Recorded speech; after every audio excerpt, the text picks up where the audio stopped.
Buenos días, mis estimados hermanos. El día de hoy vamos a concluir este sistema de doctrinas basados en la soberanía de nuestro Dios, y hoy nos toca ver el último de los temas, y quiero invitarles a que en esta semana, si alguien tuviese alguna duda, alguna pregunta, algún comentario, alguna inquietud, bueno, nos lo hagan llegar vía WhatsApp para que nosotros lo podamos exponer la próxima semana.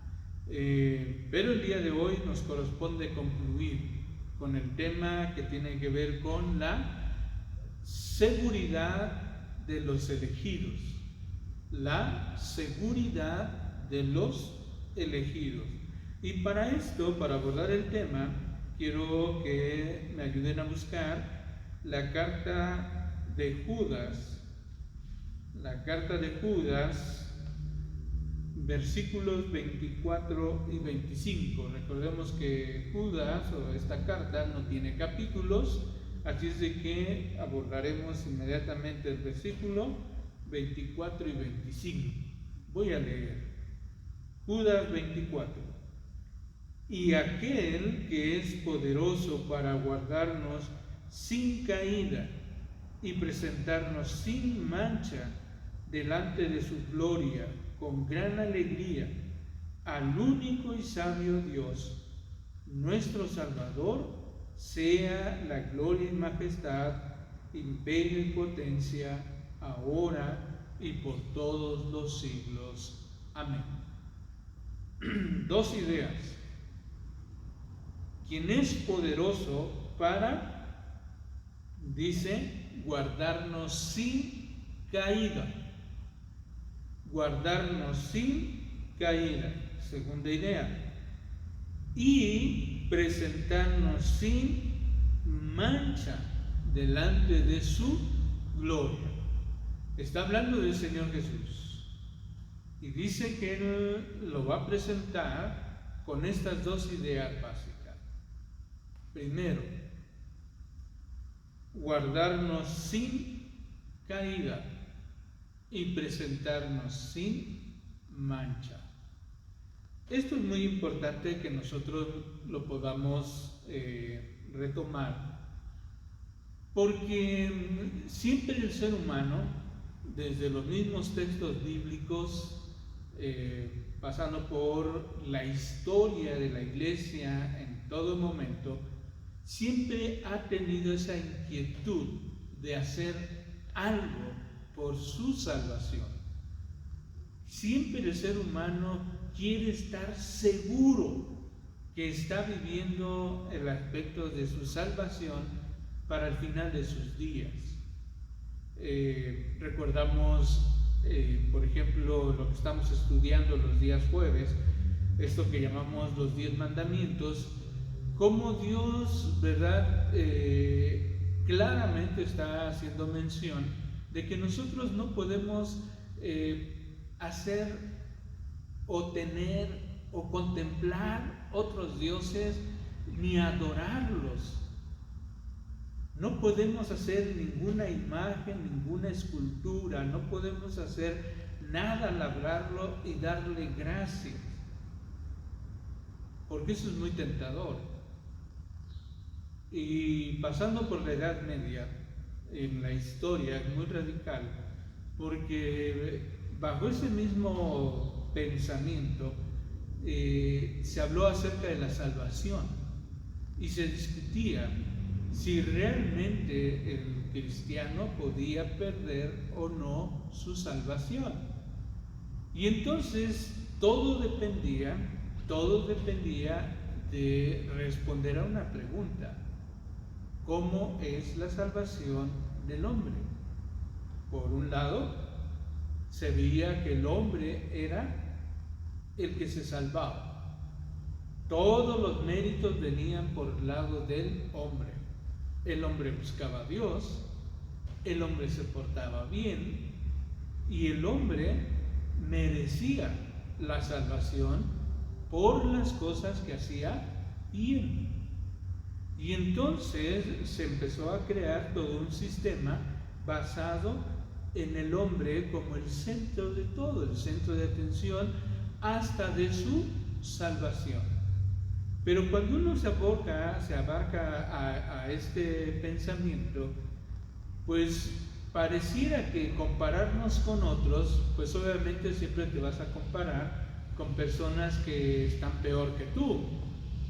Ya lo dijo aquella persona, ¿verdad?, que fue al templo a orar, decía el Señor Jesús, él se oraba de pie y se presentaba delante del Señor y decía: te doy gracias, Señor, porque aún no soy como este.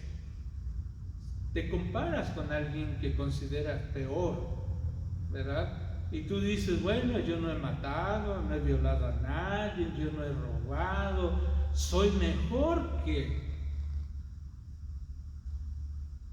Pero ese sentimiento, al final de nuestros días, siempre va a traer dudas. ¿Cuáles serán las dudas? Si tú realmente lograste obtener los méritos necesarios para llegar con Dios. ¿Y será que realmente yo esté con el Señor? Ese era el primer pensamiento. Un pensamiento basado en el hombre, que el hombre obtenía la salvación y que el hombre en él radicaba la importancia de la salvación. Por eso vemos hoy en día muchas iglesias que están motivando mucho acerca de las obras. Pórtate bien, obedece, haz, ven, di, mueve, o sea, todos son acciones. La segunda idea: ¿cuándo se pensaba, basado en las Escrituras, que la salvación venía por gracia? El hombre, dice Pablo, jamás buscó a Dios. Fue Dios que a través del Señor Jesucristo vino a buscar al hombre, proveyó de un camino para salvación, y Jesucristo pagó por nuestros pecados. Y como va a recordar el apóstol Pablo, nosotros cuando estábamos muertos en vuestros delitos y en nuestros pecados, merecíamos la ira de Dios lo mismo que los demás. Pero Dios nos amó y por gracia nos salvó. No por obras, para que nadie se gloríe. Y entonces, bajo este pensamiento, decíamos, la salvación pues no se va a perder, no se va a perder los beneficios de la salvación. ¿Por qué? Porque esta salvación no la obtuve yo, no la alcancé yo, no la merecí yo, sino esta salvación vino por obra y por la gracia de nuestro Señor Jesucristo. Por eso al final de nuestros días, el cristiano puede estar seguro que irá delante de la presencia del Señor por una razón, no porque fue muy bueno, sino porque Jesucristo obró en su vida. Por eso dice el texto ahí que acabamos de leer: y aquel que es poderoso para guardarnos sin caída y presentarnos sin mancha delante de su gloria. Entonces, hermanos, una de las cosas que nosotros tenemos que entender, ¿verdad? La obra de Jesucristo. La obra de Jesucristo no solamente tuvo que ver con el aspecto de salvarnos, sino también de hacer todo lo necesario para que nosotros podamos presentarnos delante de Él mismo. Miren, Él utilizó una figura y lo rescata el apóstol Pablo, y el apóstol Pablo habla de esta figura que nos ayuda a recordar o entender, en primer lugar, nuestra relación con Dios y también nuestra relación con nuestra esposa y con nuestro esposo, allá en la carta a los Efesios. Quiero pedirle que me acompañen. Efesios capítulo número 5. Efesios capítulo 5. Y entonces él va a hablar acerca de la actividad y la actitud y la relación que tiene él o el cristiano con su Salvador en la figura del matrimonio.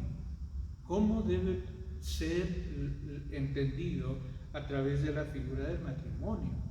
Y resulta que a veces en la figura del matrimonio, en ocasiones hay suegros, ¿verdad?, que pensando en que su hijo es el mejor hijo que puede existir en el mundo, merece una mujer mucho mejor y a veces mucho mejor que la que tiene.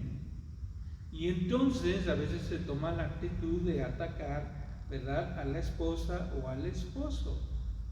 Y entonces cuando uno aborda nuestra relación con Dios, va uno a entender esta parte.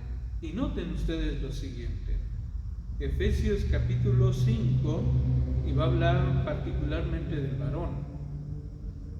Y localicen por favor versículo 23. Efesios 5:23 dice,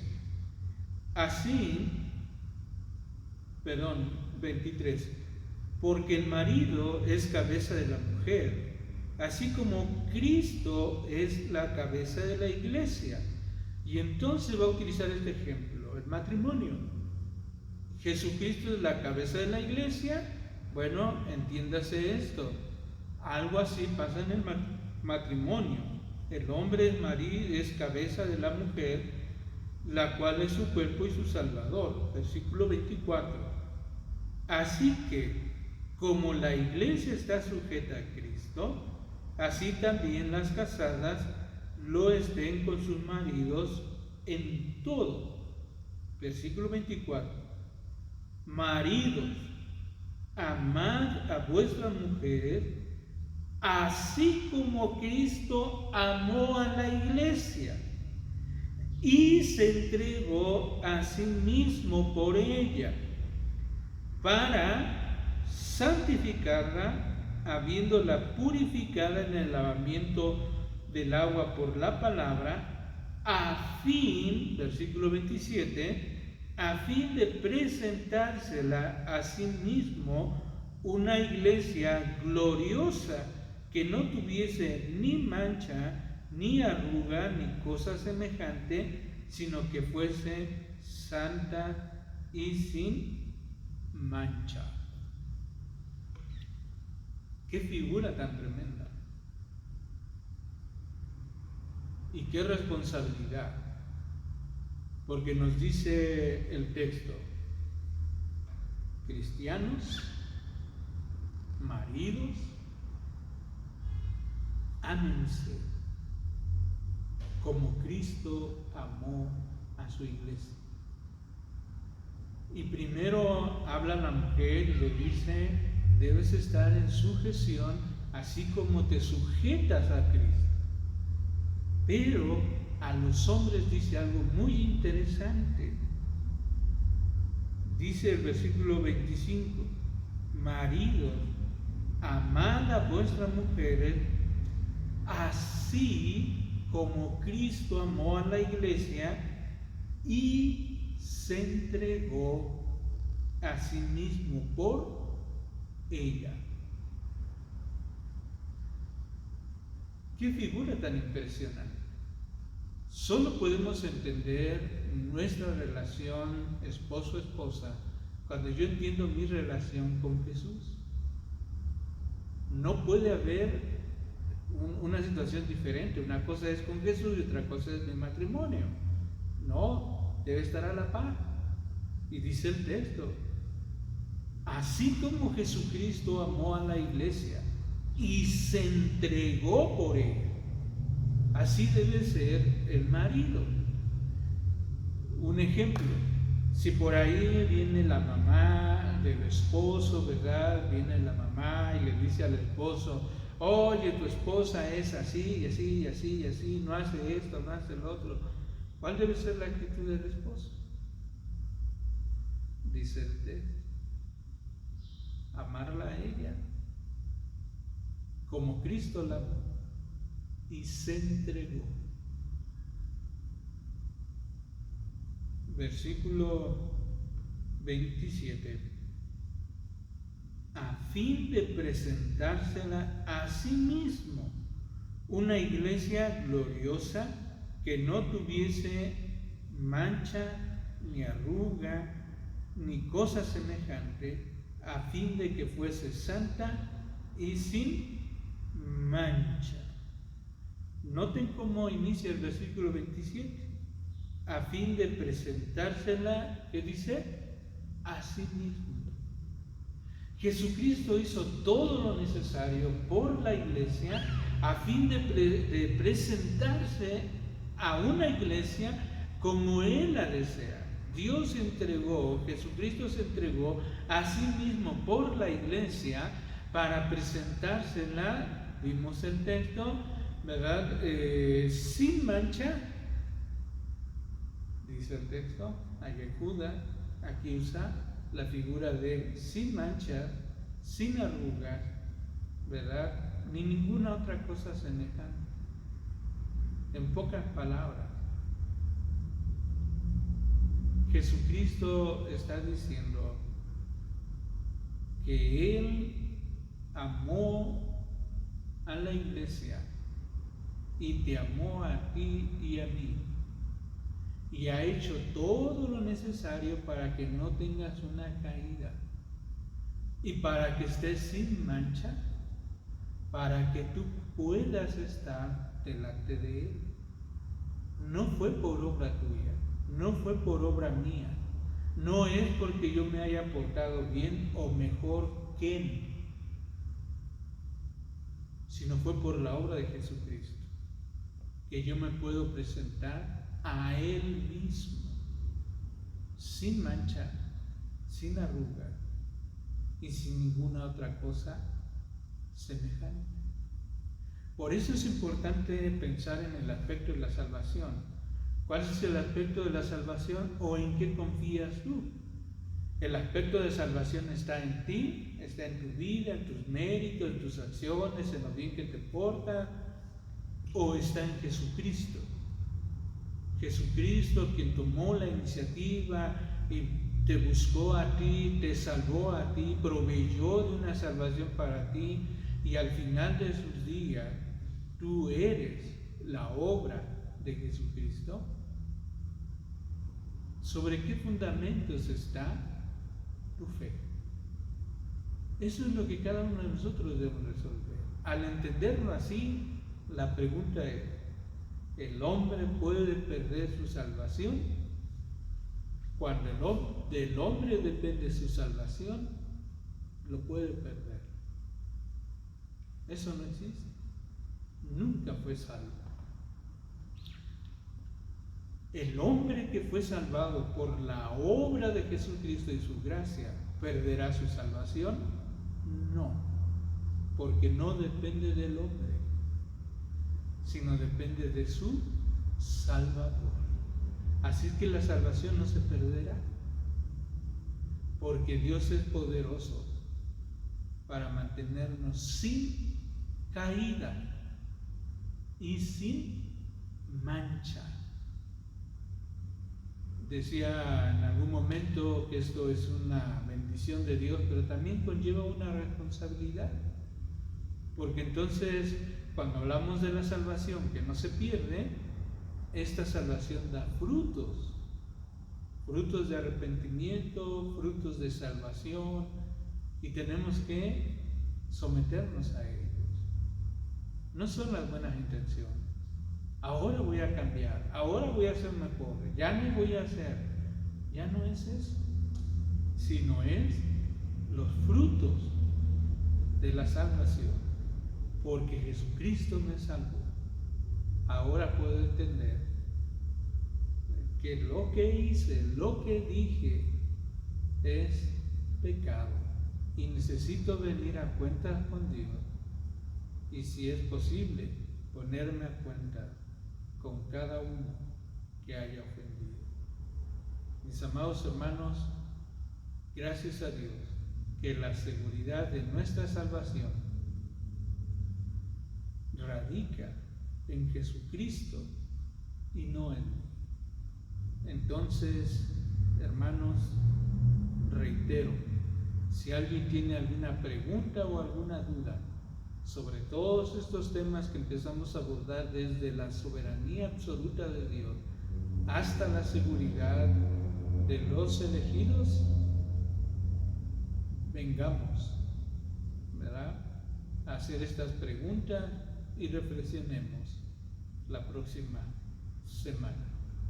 Que Dios les bendiga.